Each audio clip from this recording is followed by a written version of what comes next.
Vorsicht, knapp 290 km/h in der Klasse 2, ist auf jeden Fall ganz gut dabei.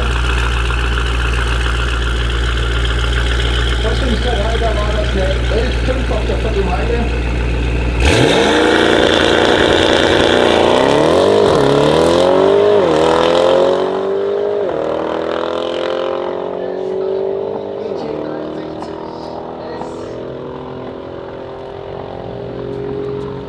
PS.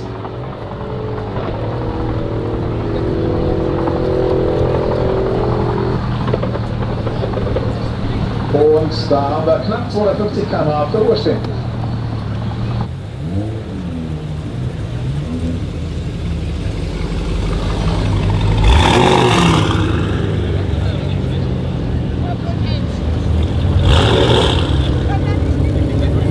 Und TT hier von den Jungs die 300er Marke knacken würde, ne? Wird echt mal höchste Eisenbahn.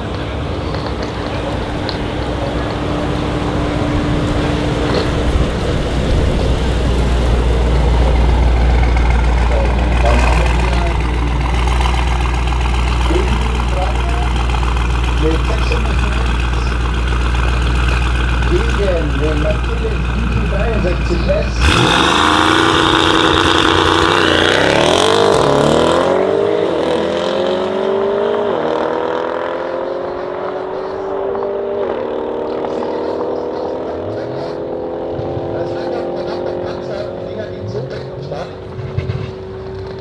Macht Spaß. Ja, und da sehe ich doch schon wieder so eine Wagen von den beiden.